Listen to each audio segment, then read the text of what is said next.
ఒక అక్క పాత్రలో డీప్ ఎమోషన్తో అండ్ డీప్ కంటెంట్తో రాబోతున్నారు ఆవిడ. హియర్ వీ హ్యావ్ లయ గారు to speak. Congratulations ma'am, and the stage is all yours, please. అందరికీ నమస్కారం. ముందుగా ఈ వేడుకి అందరూ వచ్చినందుకు నా హృదయపూర్వక ధన్యవాదాలు. దాదాపు 20 years అయింది నేను అంటే స్క్రీన్ మీదకి లేకపోతే కెమెరా ముందుకు వచ్చి. సో కొంచెం ఎమోషనల్గా కూడా ఉన్నాను. అట్ ద సేమ్ టైం ఏంటంటే ఒక మాటలో చెప్పాలంటే మళ్ళీ నా ఇంటికి నేను తిరిగి వచ్చాను అన్నట్టు ఫీలింగ్ వస్తుంది. అంటే సినిమాలు ఎన్ని రోజుల నుంచి చేయకపోయినా కూడా సినిమా మీద ప్రేమ తగ్గిపోయింది అని కొంతమంది అనుకున్నా కానీ అంటే కొత్త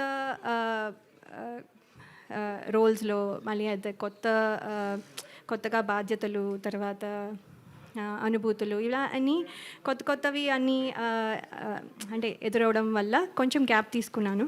కానీ ఇప్పుడు మళ్ళీ మీ ముందుకి వచ్చాను. తిరిగి రావడం అంటే కొంచెం యాక్చువల్లీ భయంగాను, అలాగే కొంచెము అదే సందేహాలు కూడా ఉంటాయి కాన్ఫిడెంట్గా ఉన్నా కూడా. ఎందుకంటే ఇప్పుడు మళ్ళీ అందరూ యాక్సెప్ట్ చేస్తారా లేదా, నన్ను మర్చిపోయారేమో, ఇలాంటి క్వశ్చన్స్ చాలా ఉండుంటాయి. కానీ నాకు ఏంటంటే ఈ కథ వినంగానే డైరెక్టర్ శ్రీరామ్ వేణు గారు, అలాగే దిల్ రాజు గారు, శిరీష్ గారు నా మీద ఉంచిన నమ్మకం, అలాగే టీం అందరూ నన్ను వెల్కమ్ చేసిన విధానం నాకు చాలా కాన్ఫిడెన్స్ని ఇచ్చాయి. సో అందుకని ఈ ప్రాజెక్ట్తో మళ్ళీ తిరిగి రావాలని నేను డిసైడ్ అయ్యాను. చిన్న ఇంటర్వ్యూ చూసి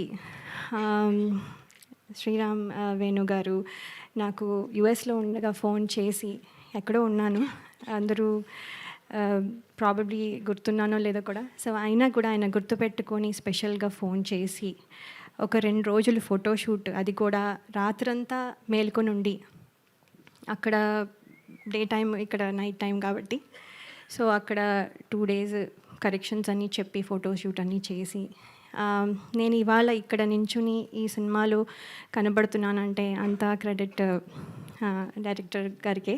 సో ఆయనకి నా స్పెషల్ ధన్యవాదాలు. అలాగే ఎంతోమందికి ఒక ప్లాట్ఫామ్ ఇచ్చి, అలాగే ఎంతోమంది టెక్నీషియన్స్ కానీ ఆర్టిస్టులు కానీ ప్లాట్ఫామ్ ఇచ్చి, ఒక గ్రేట్ ఆర్టిస్టులని కానీ టెక్నీషియన్స్ కానీ తయారు చేసిన అలాగే దిల్ రాజు గారికి, అలాగే శిరీష్ గారికి నా ప్రత్యేక కృతజ్ఞతలు. మీ బ్యానర్లోంచి నేను మళ్ళీ, నా మొదటి మూవీ అని అనుకుంటున్నాను, నా మొదటి మూవీ మళ్ళీ మీ బ్యానర్లోంచి నేను చేయడం నాకు చాలా సంతోషంగా ఉంది. అలాగే నా స్క్రీన్ తమ్ముడు నితిన్ గారు ఈజ్ వెరీ అంటే ఆయన చాలా pleasant and very nice to work with. నేను ఇదివరకు వర్క్ చేయలేకపోయినా ఇప్పుడు అవకాశం దొరికినందుకు నేను కృతజ్ఞతలు తెలియజేసుకుంటున్నాను. థ్యాంక్ యూ సో మచ్ అండి. అలాగే టీం అందరికీ నా కృతజ్ఞతలు, ఫ్రెండ్స్, మా పేరెంట్స్, మా ఇన్లాస్, అండ్ స్పెషల్గా నేను చెప్పాలనుకుంటున్నది ఏంటంటే my husband and my kids. వాళ్ళు కనుక సపోర్ట్ చేయకపోతే ఇవాళ నేను ఈ స్టేజ్లో ఇక్కడ నించుని ఉండేదాన్ని కాదు. ఎంతో సపోర్ట్ 2 years నుంచి వాళ్ళు చాలా సాక్రిఫైస్ చేసి నేను ఇవాళ ఇక్కడ నించోడానికి వాళ్ళు ప్రాబబ్లీ చూస్తూ ఉండుంటారు. So special thanks to my husband and my kids అండి. అలాగే బయటకు ఎక్కడికి వెళ్ళినా ఆడియన్స్ అభిమానులందరూ మిమ్మల్ని చిన్నప్పటి నుంచి చూస్తున్నాం అని అనడం, అవునా అని ఒకసారి అనుకున్నవి ఉన్నా కూడా అవును కదా అని తర్వాత యాక్సెప్ట్ చేయడం అలవాటైపోయి, ఇప్పుడు ఏంటంటే నాతో పాటు నా సినిమాలు చూస్తూ పెద్దయిన వాళ్ళు, అలాగే ఇప్పుడు కొంతమంది తొలి పరిచయంగా ఇప్పుడు మళ్ళీ నాతో ట్రావెల్ అవుతూ కొంతమంది ప్రేక్షకులు కొత్త జనరేషన్కి కూడా పరిచయం అవ్వాలని నేను కోరుకుంటున్నాను. అలాగే ప్రేక్షకులు ఇదివరకు నన్ను ఎంత ఆదరించి ఎంత బలంగా నిలబెట్టారో ఇప్పుడు కూడా మళ్ళీ అలాగే నిలబెడతారని ఆశిస్తున్నాను.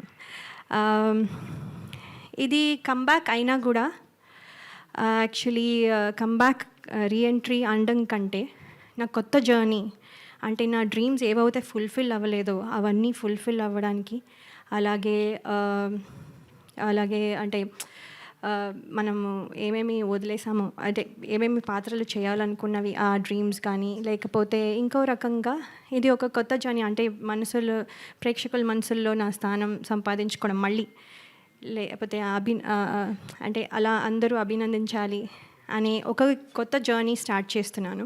సో ఇందులో మీ విషెస్ అన్నీ ఉంటాయని నేను నమ్ముతున్నాను. అలాగే ఈ ట్రైలర్ చూసారు, మీకు నచ్చింది అనుకుంటాను. అలాగే సినిమా కూడా చాలా బాగుంటుందని నమ్ముతున్నాను, మీకు నచ్చుతుంది అని నేను చాలా నమ్మకంగా చెప్తున్నాను. సో చాలా మాట్లాడాలని ఉన్నా, ఇక్కడితో మళ్ళీ నెక్స్ట్ టైం మాట్లాడతాను. సో కానీ ఒక్క విషయం చెప్పాలనుకుంటున్నాను, నేను మళ్ళీ తిరిగి వచ్చాను. Thank you so much. Me blessings ఎప్పుడు ఉండాలని కోరుకుంటున్నాను. థ్యాంక్ యూ లయ గారు, so sweet of you. And మీరు ఏజ్ రివర్సింగ్లో అవుతున్నట్టున్నారు, అక్కడ 20 years బ్యాక్ ఆగిపోయారు.